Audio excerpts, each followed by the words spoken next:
What's up, everybody? Jacob Mellon here. We've got a lot of interesting things to talk about today. Especially something I want to talk about is this national coin shortage and coronavirus, and kind of my thoughts on mask mandates and why they're pushing all these things on us. So, way back before COVID even started, we started to have a lot of turbulence in the financial markets. Um, And so the Federal Reserve started doing massive liquidity programs to provide liquidity to the banks in the form of overnight lending. So this overnight lending allowed the banks to stay well capitalized and prevent any kind of liquidity issues. They were doing close to $1 trillion. Now, that was what was being offered and not what was actually being taken. But that offer was there to instill confidence, especially consumer confidence, and prevent any type of bank runs. Okay, so we already had these economic issues, and then COVID started. Now, I think COVID is a real virus. I don't think it's fake, but I do think it was man-made. I think there's been a lot of evidence to support that it was man-made in a lab in China. I think they released this virus at this particular point to basically need to decrease money velocity, which is the rate that bills change hands in a given year. And you can look up on the Fed's website, and money velocity is at all-time historic lows.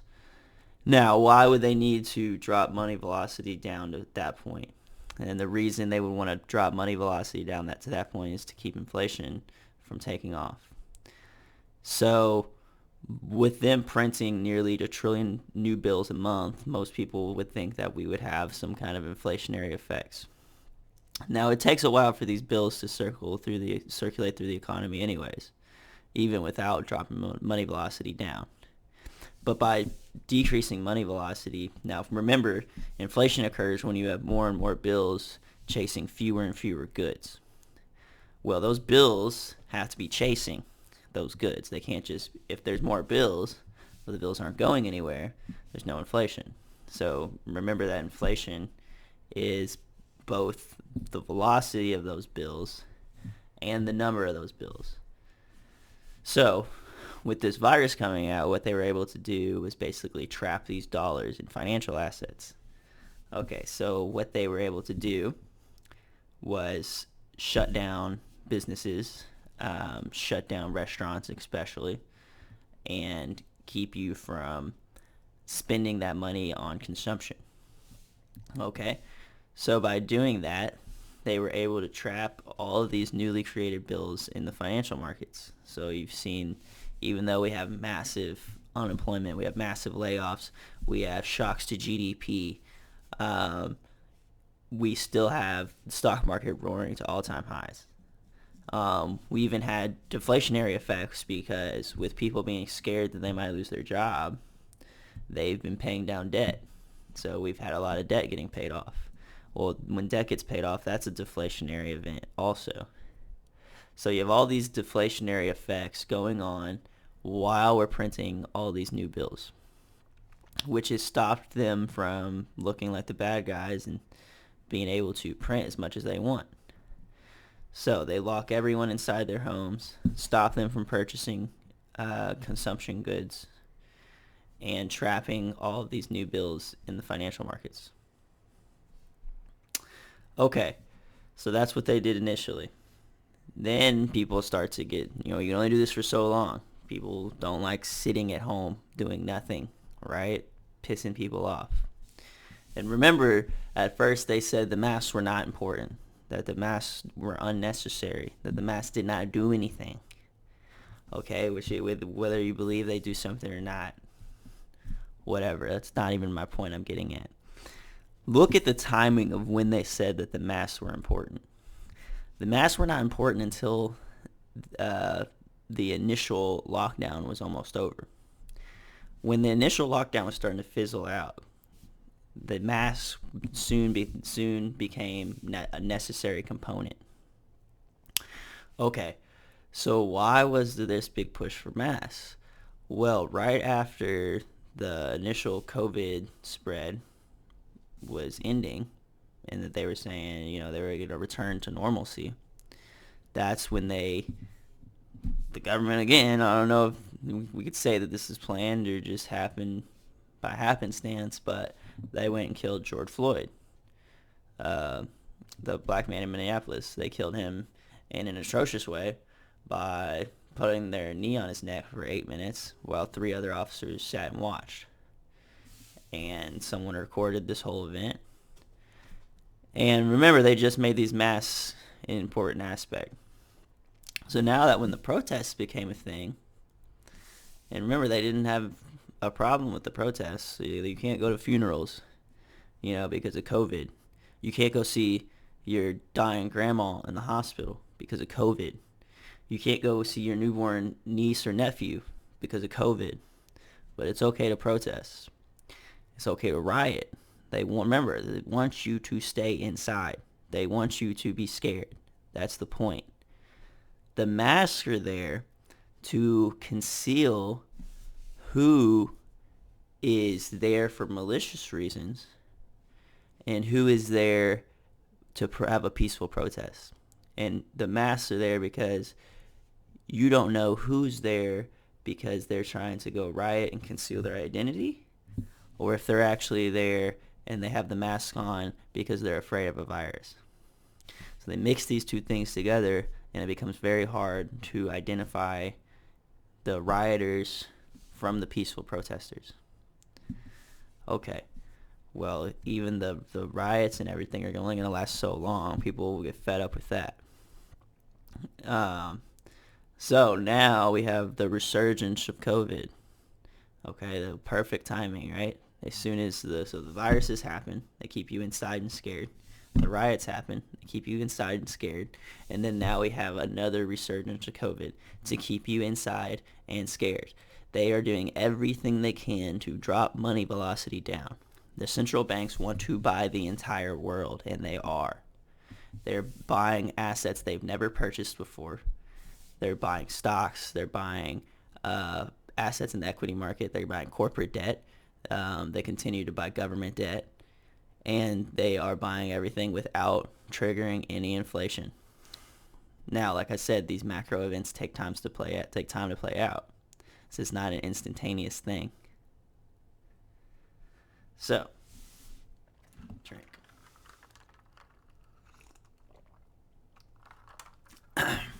This inflation is sooner or later going to hit the consumer market. They can only keep people locked inside and scared for so long. People want to return to normalcy.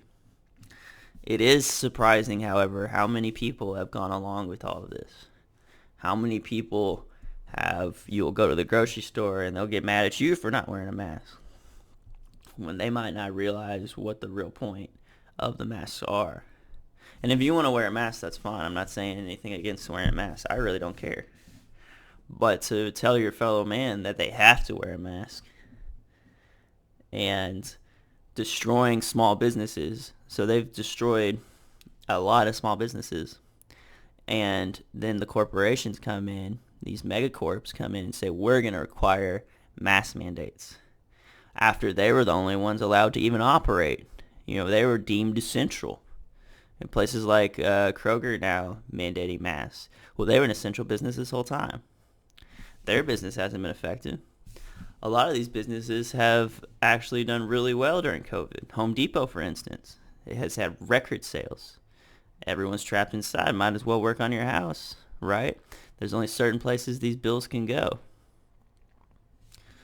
Now, I wouldn't be surprised, too, to see some kind of vaccine come out from some company with a lot of government connections. And for a vaccine to come out this quickly anyways is suspect, to say the least. Well, that brings me up to my next point. Now we have a national coin shortage. Okay, now remember when COVID first started, we already had a lot of people saying, oh, the virus sticks to surfaces. Dollars are very dirty and have a lot of germs. So that was one of the the big pushes initially too is where a lot of companies said, well, we're not going to take cash anymore. That's a risk because it might have the virus on it. So remember, there's always been this big push to take away cash and get everything trapped into the banking system, to go digital, completely digital. Now what we see is the national coin shortage. Okay, and the reason they say this coin shortage is happening is because the U.S. Mint has not been able to operate at full capacity because of COVID. I don't really understand why the Mint can't operate. Seems like everyone else is operating fine. We have to work. There's things getting manufactured. So I don't know why they couldn't do that. And then they're saying because the banks, a lot of the banks are closed and are not allowing people to come inside, that people are not taking their change into the banks to get switched out. Well, now you have places saying that they won't give you any change back if you want to pay in bills. This is all an incentive to get you to use your debit card, to not use cash. They're preparing you for what's coming. It's like boiling a frog by slowly turning up the heat, by slowly getting you more and more used to not using cash and being forced to use your debit card. They are preparing you for what's coming. They do not want you to use cash. They hate the gray market. They hate the black market, except for their black market. And the black market will still operate. The people these mega cartels and the CIA running drugs and everything, they will still be able to sell all of their illicit goods. They can launder money through the banking system. They have connections at the banking system. They hate competition. They don't want these small-time dealers or small-time growers or anything to have a chance. They are,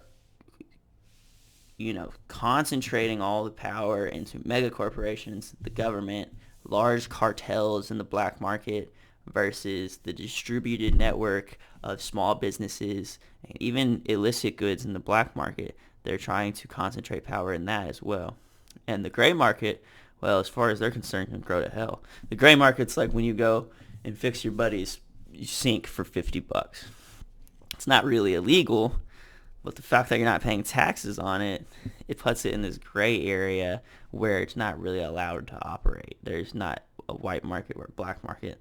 It's somewhere in between where it's not really prosecuted and there's no one really concerned about it happening. But if we were to go fully digital, things like that might be a lot harder to do.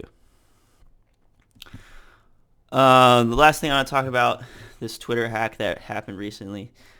Twitter obviously was hacked yesterday, the 15th. And a lot of Joe Biden, Barack Obama, Elon Musk, a lot of blue check marks and big names got hacked.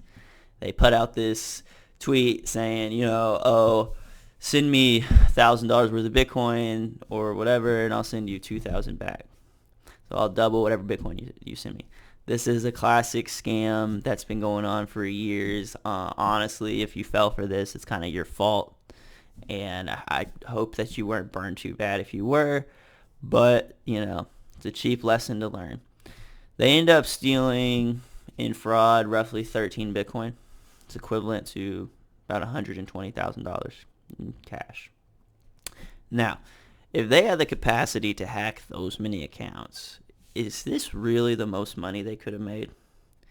Is that really the most money they could have made? I feel like they could have, if they hacked Elon Musk's account, if they hacked Barack Obama's, they could have done things that affected the stock market in significant ways. And they could have had leveraged short positions open that would have made them much, much, much richer than $120,000.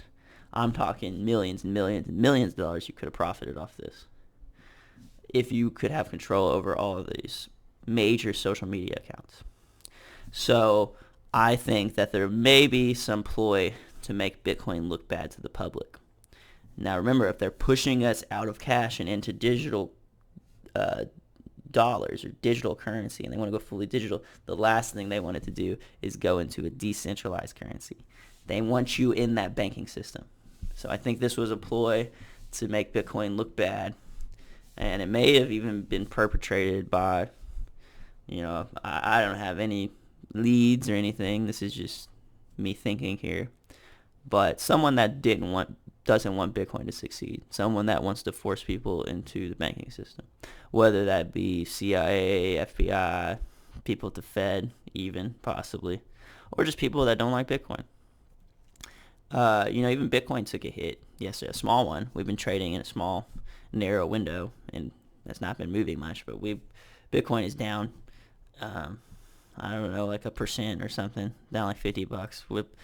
It's a down day. You got to factor all that in. So I don't think that the Twitter news was a positive for Bitcoin in any type of way. If anything, it made it look bad. It made it look like it's involved in some kind of scam still, and the space is illegitimate. So, just some things to think about. Hopefully I'll be posting a lot more videos here soon. I got my new setup and everything going, so make sure you leave a like and subscribe to my channel. And yeah, I appreciate you all watching.